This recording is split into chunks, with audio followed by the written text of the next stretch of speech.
Hi everyone, this is for assignment 6. I want to do a quick overview of what we're looking at. This is just, I took the solution code and I ripped out a bunch of stuff for it. I want to go over some of the little, well, not so little things, and some of the things that seem to be holding people up when it comes to this assignment. So, question set number 1 is dropping the n lowest grades.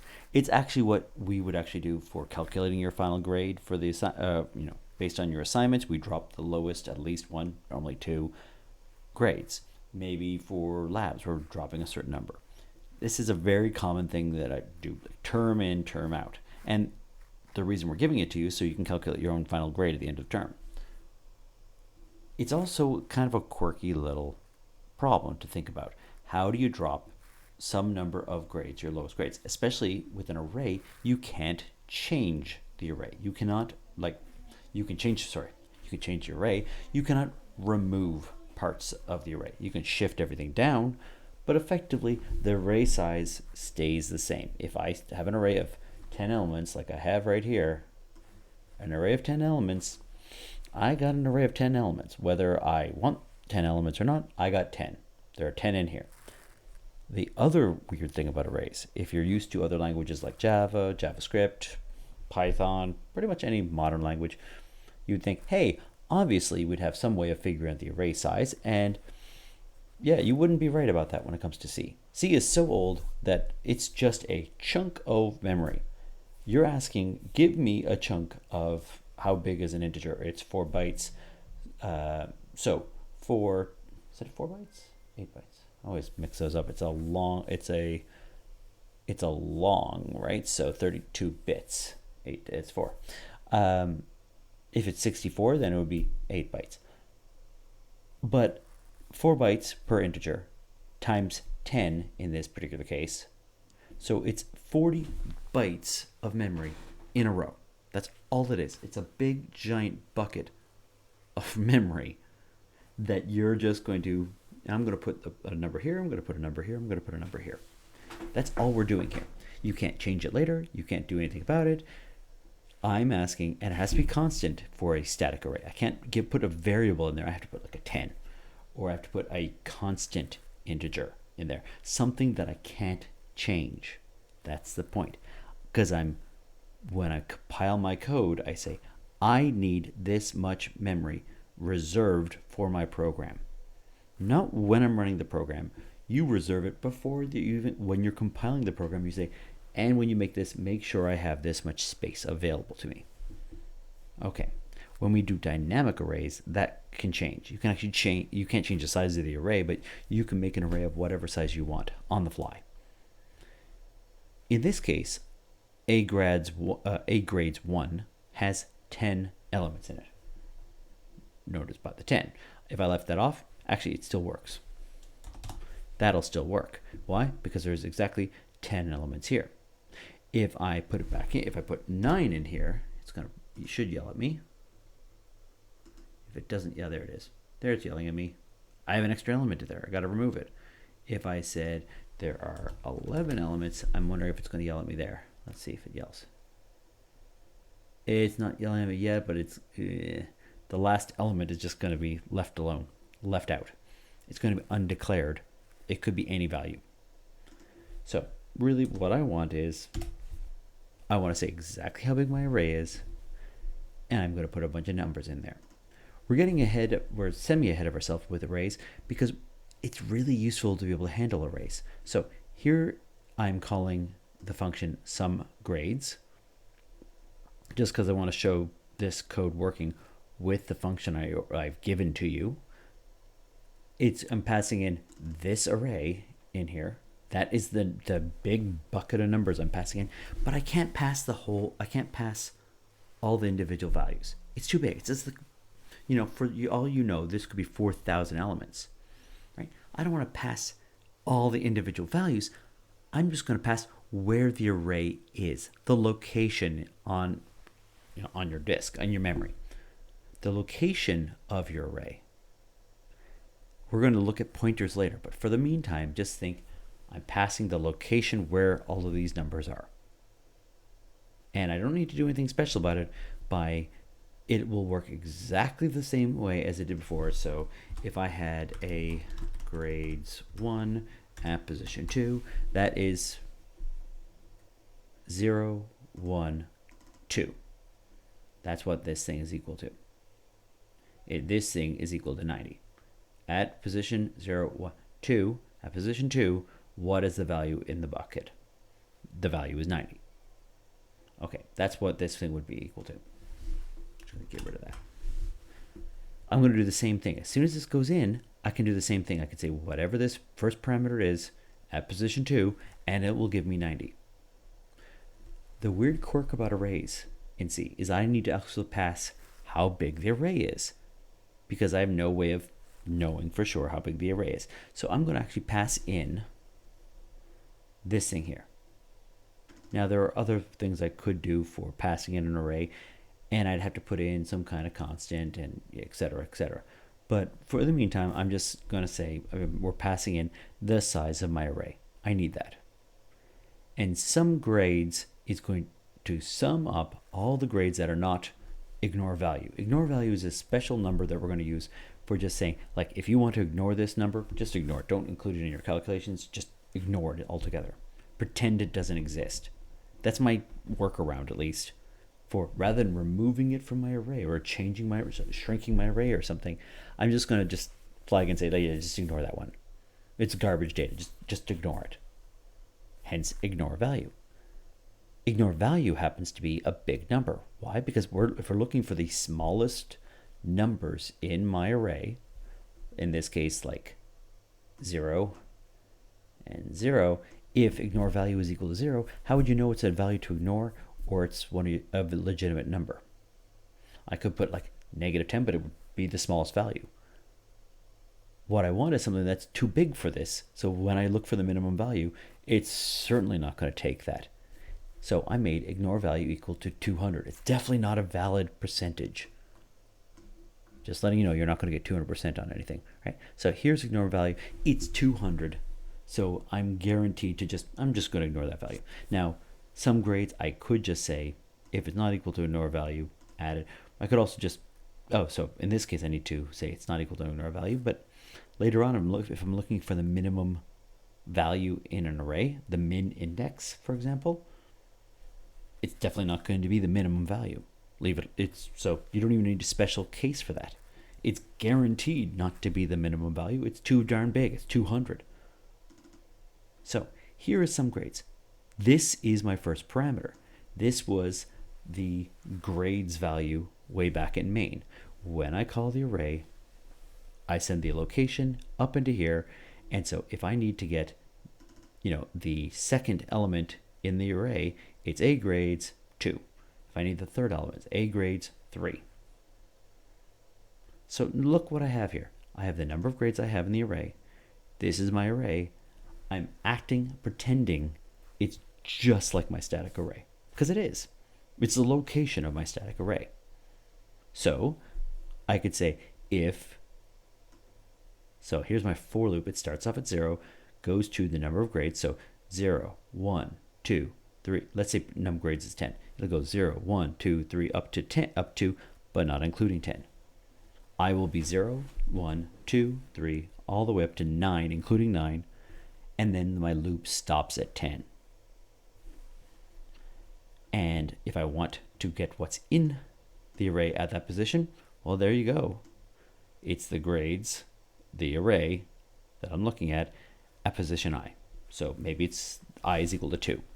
That's position 2. If it's not equal to this special ignore value case, then I'm just going to add it to some running total. This is my running total. So I'm going to add the first element, I'm going to add the second element, I'm going to add the third element. Any of those elements are ignore value, I'm not going to include it. So, and then after I'm done, I'm going to return the value. Let's go back down to what this thing does. That's all this function does. But let's look at what it does. So in this case, if I run some grades with this array here, and there's 10 elements, I'm going to go 80 plus 70 plus 90 plus 0 plus 100 plus 80 plus 70 plus 0 plus 70 plus 70, which is, I had to sort of not do the math in my head very well, but it's 8 group. There's 80 is 70 and a 90, 70 and the 90 becomes 80 and 80. And when you do the math, it ends up being 10 less than 8 times 8. 8 times 80. So 630. That's what I would expect for this thing. So if my code works correctly, sum is going to be equal to 630. Next time, I'm going to take a new array. I'm intentionally trying to test things out, right? So I'm going to throw in an ignore value instead of the 70. I'm going to throw in another ignore value over here, another ignore value at the end. So the last two elements are, instead of 70 and 70, it's going to ignore value and ignore value. What would I expect? Well, let me see here. What would I expect is I will have 4 groups of 80, 4 times 80 or 320. And then I'll do one more time instead of what I had before. I'm going to have like 3 elements, but they're all going to be ignore values. Just to see, if you give me like an empty array, what does this thing do? Or almost empty array. Let's throw in an empty array while we're at it. Why? Because why not? Test 3 is equal to, and I need to put a, I don't know if I'm allowed to do this, so let's find out. Yep, am I allowed to do that? Or do I need a value in here? Must be greater than 0. Well, let's make it an array of size 1 and put an ignore value. But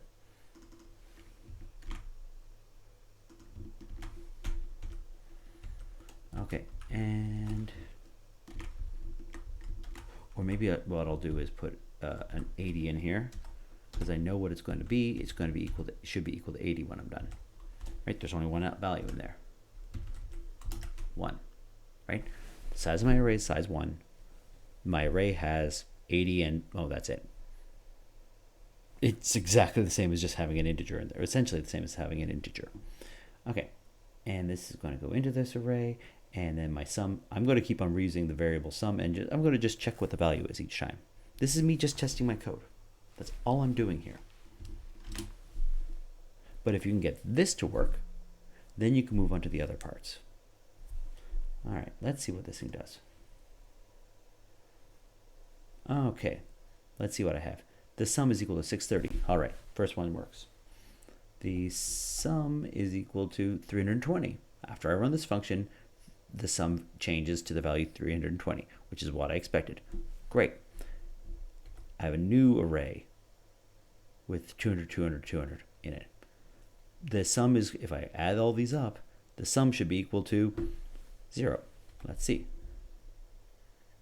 Yep, sum is equal to 0. Okay, now I have an array of one element with the value 80. So what I would expect, I would expect the sum to be equal to 80, and the sum is equal to 80. Great.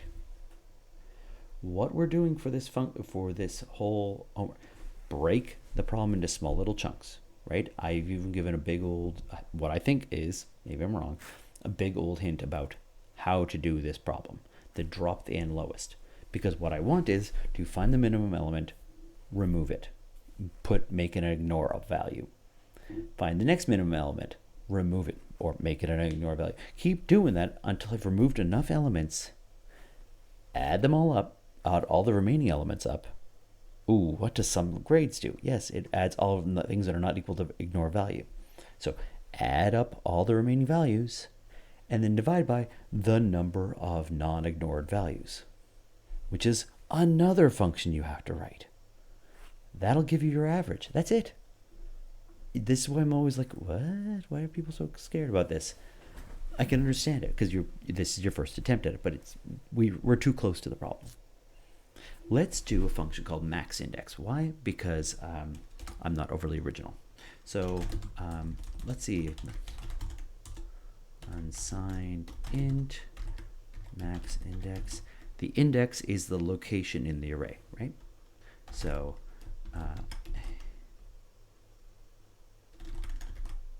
I'm just going to keep using the same name. I don't know, I++.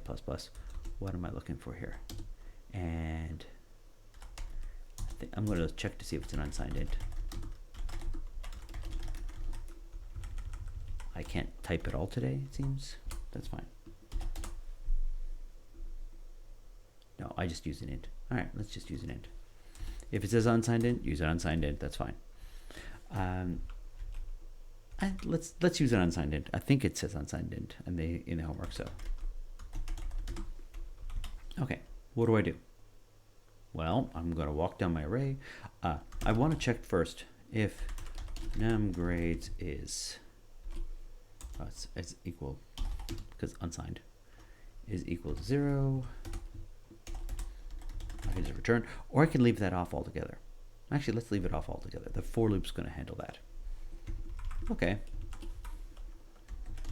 I'm going to blindly make my for loop like I always do. For int I is equal to 0. I'm going to use an unsigned int because numGrades is also unsigned. I is less than numGrades. So if numGrades is equal to 0, I don't do any loops at all. It technically cannot be. If numGrades is equal to 0, I starts at 0. It doesn't. It's never. That's not true. I don't even go into the for loop. I'm going to need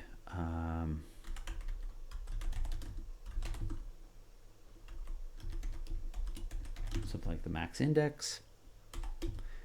I'm going to say it's at position 0.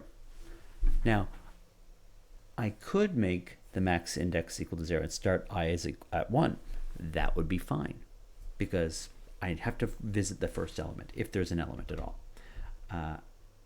Oh, that might be the problem. I'm wondering what I did for the homework on this one. Because if you give me an array with no elements in it, that's a problem. If you give me an array with 0 elements in it, which you shouldn't be allowed to, so I could do something like this. numGrades is greater than 0. Hopefully I have an assert in there. Yeah. Don't give me garbage. If the array has no elements, that you gave me garbage, stop doing that. Okay, next part. I'm going to check to see if I need to find elements in my array. So a grades at position I, if that is greater than a grades at position MaxIndex, the current maximum index. I don't even know what the current maximum index is. I don't care. I just need to find out where, what's the value in this bucket? What's the value in this bucket? Is this value bigger than this value? If so, change my MaxIndex. MaxIndex is equal to I. So it starts off at 0. So MaxIndex is always some valid point. It's always the first one. And the first time you're comparing position 0 to position 0. One extra step. Who cares? It's really not that important one way or the other. Honestly. And so we're going to return MaxIndex. And that's it. That should give me the maximum index in here. And so maybe I wanted to check this thing out. So let's float on down here. So the max index here would be 0, 1, 2, 3, 4. Position 4, where the 100 is. And assert maximum index a grades 1. Here's my array. The number of grades I'm dealing with, it happens to be 10 here. Normally I wouldn't use a hard constant, but that's fine, at least for this one particular case. And I'm missing something, curly closing print. Okay, so if the maximum index does not return 4, where the 100 is, this will blow up in my face. Good enough, it's a test. I could also do a printf statement. That would be fine. I'm just testing my code to make sure it works. Yep, it would have blown up here if this wasn't true. And I can finish off my function and we're good to go. other parts of the assignment. So that's all we're doing, breaking it down a little bit at a time. Other parts of my assignment. So we've done this, yay. Replace all characters. Do I have replace all characters? Is primes in range? We're going to be dealing with this. That's one other one we have. So I have two numbers. I don't know which numbers comes first. So I should make sure that they're in the, maybe enforce that the minimum value and a maximum value that I'm dealing with. And then I need to check to see each number between N1 and N2, whatever those numbers are, check each one of them if they're prime. I should also make sure that that number is greater than or equal to 2. Why? Because you can't check the prime number. Check something if it's prime, if it's an integer. It doesn't, negative value. It doesn't work. Okay, notice print primes in range prints out. I call print F. I don't actually return an integer for once. Because it's called print primes in range, it's saying it's going to print for you. It's going to print things to the screen. This is one of our exceptional cases. All right, replace all old characters. I have a character array that I'm dealing with. I have the number of characters in the array. So just like our integers, it's just now it's an array of chars. I have the old character I'm looking for, and every time I find one of these things, replace this. So I check at each position if it's equal to this, and then replace it with that. And I just modify the array directly.